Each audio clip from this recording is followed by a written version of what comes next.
Rio, the city with some of the craziest landscapes in the world, most beautiful beaches, and people who just love to have fun. But there's another side to Rio's story, its reputation for danger. The streets of Rio de Janeiro turned into a battlefield. Left 3 people dead near the famous Copacabana beach.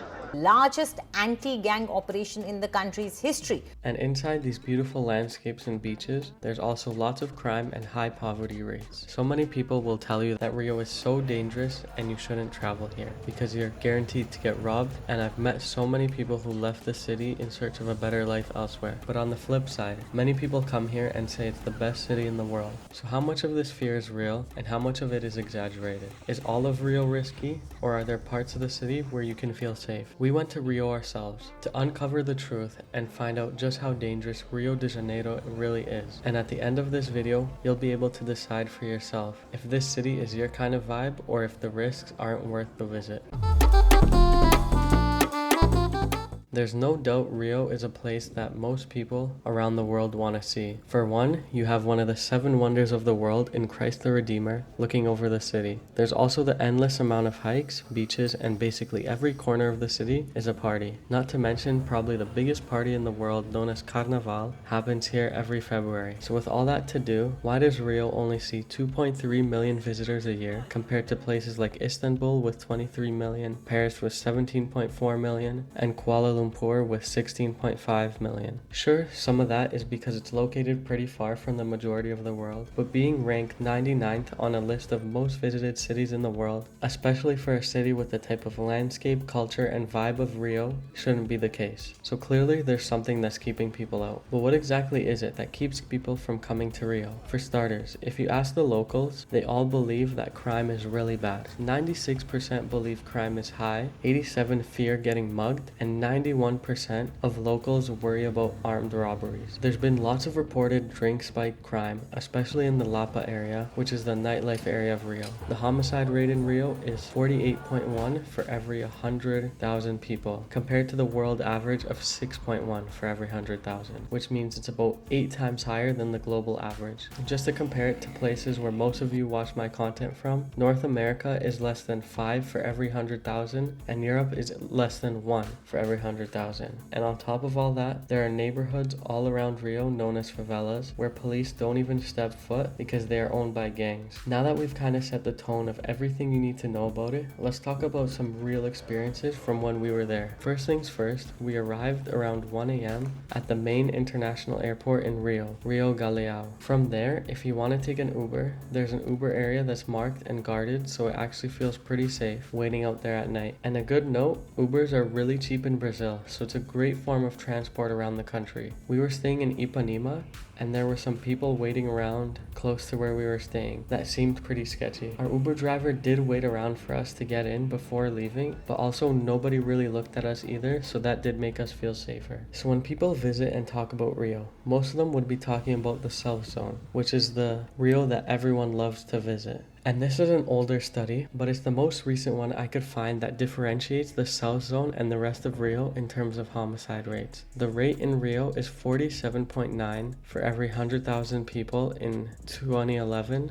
and in the South Zone it's 2.4 for every 100,000 people. So there's a clear difference, and it shows how much safer the South Zone actually is. The South Zone includes all the areas that most travelers visit and don't really step out of. There's also a lot more police here, but the crimes that occur in the South Zone usually aren't homicide. Instead, it's muggings. And let me tell you how to keep yourself safe from these. In terms of safety, the things that will keep you safer are the common things in almost every country. Don't wear jewelry. If you're wearing jewelry, you will likely be a target and people are more likely to follow you to try to steal it, and you will also look like you have more money and you'll be a more likely target for robberies.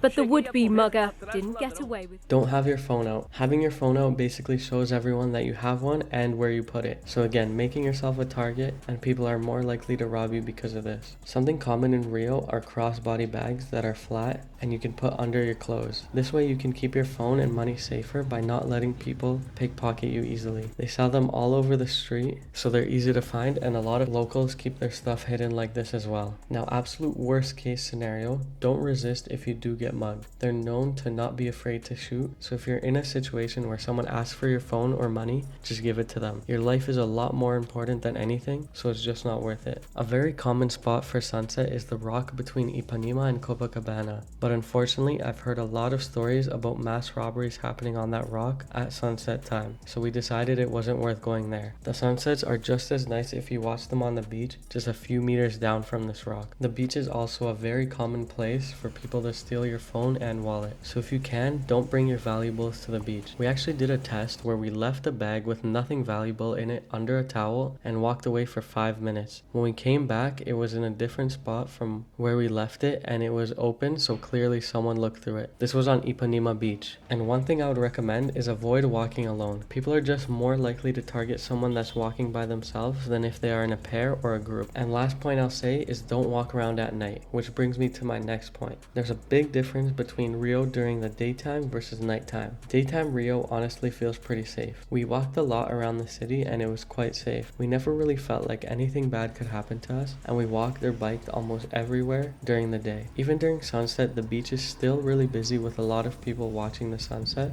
but you can see that after sunset, massive crowds of people start walking back and the beach empties within about half an hour to an hour after sunset. And then at nighttime, the busy streets right around Copacabana and Ipanema become pretty empty, and it's not recommended to walk there at all. Now we did walk a little during a carnival party, and we also biked around at night. We never did this for too long. When the streets are empty, you're more likely to become a target because there aren't many people to choose from, and unfortunately, the sad truth about Rio is there's a lot of people that try to rob others. So I would try to avoid walking around at night as much as you can, and if you decide to get drunk here, which is totally fine, definitely get an Uber back home because your decision making is not at its peak. And now for getting around. The best way to get around Rio is definitely Uber. It's really cheap and it's honestly the safest as well. To put into perspective, the ride from the airport to Ipanema is about 45 minutes and costs 55 Brazilian real. Every other ride is about 10 Brazilian real if you're doing like 15-minute drives. Bikes are also an amazing way to get around too. The city bikes, Bike-Itaú, are really cheap, and the bike lanes in Rio are pretty good, and they exist on most streets, especially beside the beach, which is a bike ride we did every day just because of how beautiful it was. That was honestly the highlight, and I recommend doing it as much as possible when you're here. The last method I would recommend is the metro. It's pretty safe and cheap, but it doesn't take you to every part of Rio. We did a hike, Dois Irmãos, two brothers, where you have to go through a favela.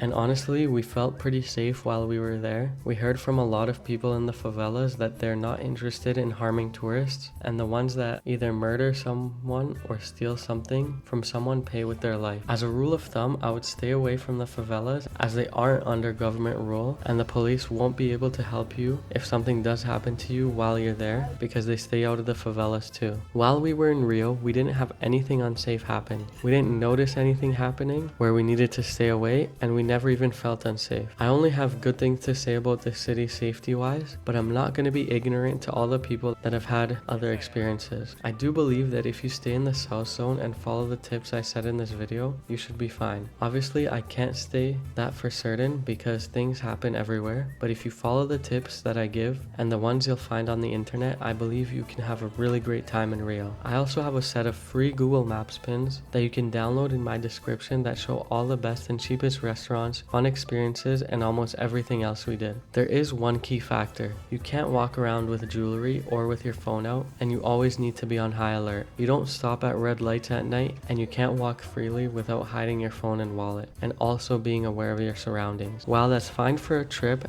and you won't really have an issue for a short time while being there, you can see how this can be a frustrating experience when living there and doing this for years. That's why many people choose to move away from Brazil to live somewhere else and not have fears of things like that happening to them. The fear is real to an extent. If you're a traveler, I think you'll have a good time. If this is your first time traveling, I can't say I recommend Rio because you do need to be on guard at all times and know how to avoid a situation before it becomes a sketchy situation. Visit if you're a seasoned traveler and you don't mind always being aware of your surroundings, because this is one of the most beautiful places in the world, and I think it's my favorite city that I've been to so far. And if you want to see all the best things you can do in Rio, check out my vlog where I talk all about my first-hand experiences while visiting the city for the first time.